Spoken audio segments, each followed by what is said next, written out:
yeah, just work out, everything's gonna be better. No.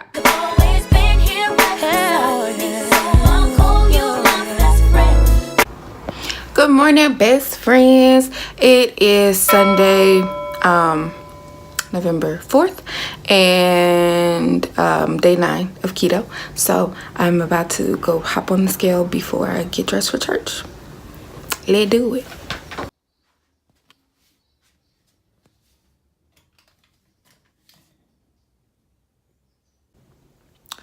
Hey best friends, I really just wanted to come on here and say y'all that today I'm struggling. It's keto day 10, and I had gotten down to where I was eating just like one meal a day. I felt really good about it, but today I had like a lot of cravings, and my intermittent fasting window has ended, and I just went and had a pickle because I felt so tired. And even right now I feel very tired, which is not like me because I still have a lot of stuff to do, and I've had coffee, and I'm just still really tired. So keto day 10, lethargic, very lethargic. And I don't know how my eating went today, so I guess we'll see what the scale looks like in the morning. Bye.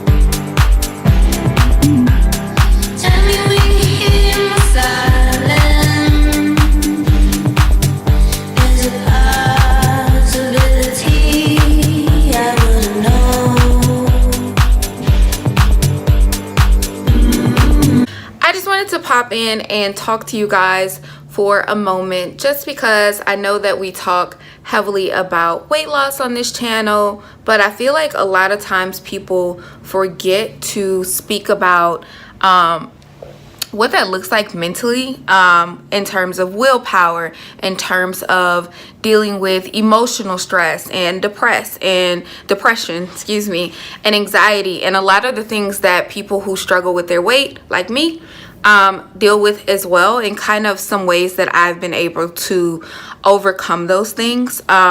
So the first thing I want to talk about is anxiety. You might think I'm crazy, but anxiety has a lot to do with the things that you eat, and it also has a lot to do with your sleep schedule. So if you're eating a lot of foods that are heavy in carbs, I find that I'm a whole lot more susceptible to feeling anxiety and feeling those pressures. Also, keeping a journal in my purse has been huge for me. Sean calls them mental health breaks. So a lot of the times I will actually go to the car and journal whatever it is that's kind of upsetting me. Also, a while back, I read a book called How to Break Your Addiction to a Person. And one of the tricks that he left in the book were telling yourself that you're okay. So a lot of times when I feel like a whole lot of things are getting ready to come my way, I'll be like, you're okay. It's okay. You're fine. And that's kind of what I'm telling myself. And it sounds crazy, but it calms me down a whole lot. So that's anxiety. In terms of depression is tough, y'all. It's something that if you suffer from it, you continue to suffer from it, and it's heavily tied into the things that are going on in your life, and it's heavily tied to the way that you feel about yourself and current events and your financials and all of those things. What I've used for that is exercise. And guys, you're not talking to like some fitness guru that is, oh yeah, just work out, everything's gonna be better. No.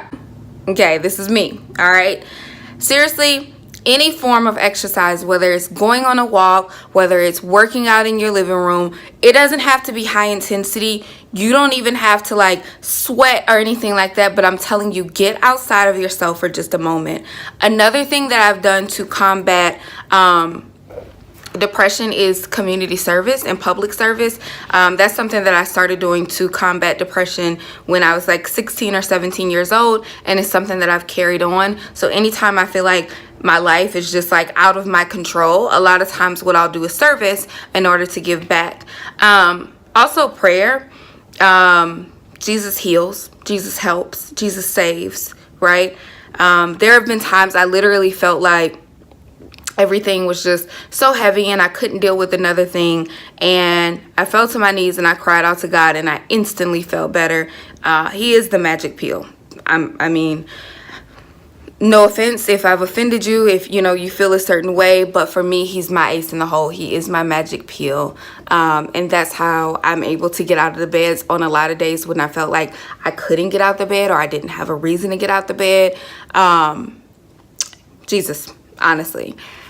I'm not one of those people who think like, oh, you don't need to go to counseling, you don't need to take medicine, all you need to do is pray. No, I do believe that Jesus saves us, and I do believe that he helps us and he heals us, and I know that God has a purpose for my life. But as a human being and as a person that's dealing with these things that are very real on a day-to-day basis, you need to talk to someone, whether it's a counselor, whether it is a friend. You need to seek counsel in someone. You cannot live with it bottled up. I have been there. I have laid on the bathroom floor for 24 hours. I have not gotten out of my bed for 2 weeks. I have not fed my children. I have been that person. And I am here to tell you that it is not a joke, that prayer will not fix it immediately. You need to talk to someone.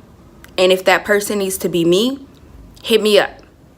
Morgan.gobert1@gmail.com. Email me. I will give you my number. We can talk. Okay. I know that was kind of a rant, but I'm so passionate about that because for so long, so many people told me, oh, you just need Jesus. You need to pray. Like, you don't need to go to counseling, girl. Your life is not that bad. I feel like I'm drowning. I can't breathe. Can someone save me? Okay. And until you really deal with your anxiety, until you deal with your depression, it's hard to start any of these plans we talk about. And it's furthermore even more hard to stay committed to them and stay consistent with them because, again, you are drowning. The last thing that you need to worry about is losing weight. No, you need to take care of yourself first. And that is very important. Another thing that I'll do, and I will insert a picture, is I have daily reminders that come to my phone 5 times a day that are affirmations. It's important to write them, but I'm gonna be honest, I'm not super disciplined in writing them. So I have them sent to my phone just like a calendar invite, and I make it a point to stop every time they come and read them. You are worthy. You are worth being loved. You can get through this. You have the power to change your mind. Those are just a few of them. And so you just write down things that are really important to you. But I know that I've kind of been ranting for a while, but I really, really, really wanted to touch on that because I feel like it's something that's often forgotten about. And I'm just here to tell you that I have not forgotten about you, that I do understand what it feels like when it's overwhelming, that a lot of days I feel extremely overwhelmed. And that your life, it really can improve, even though it doesn't feel like it right now, even though he makes you feel like you're not good enough, even though your finances say you can't pay your bills next month. There is a way out, and I'm not saying that I have the answer, but I am saying that I'm here to listen if you need me to. So that is all I have for you guys today. Back to the weight loss serious moment because I'm really serious about this. I love you guys. Bye. It's a new life for me, yeah, it's a new dawn, it's a new day, it's a new life for me, ooh, ooh, ooh, and I'm feeling good. Hey guys, it is Sunday, November 11th, and I wanted to pop in and talk to you guys about this week. As you can see, there has been a significant decrease in my weight. I'm super excited about that. I apologize that the video is missing 2 days. I was traveling for a conference and my phone broke, so I wasn't able to weigh in, but you can see the beginning of the week's weight and the end of the week. I hope that what I talked about in terms of anxiety and depression was helpful this week. And if you want to see more content like that, of me just kind of talking and less vlogging, please let me know. I'm trying to figure out more and more what works for this channel. So I'm really looking forward to updating you guys on next week. My birthday is November 21st, so I'm really working hard to reach that goal of 215. So we will see how that works and how close I can get to it, and more content to come. You guys are so awesome and amazing, and thank you for your continued support. Talk to you soon.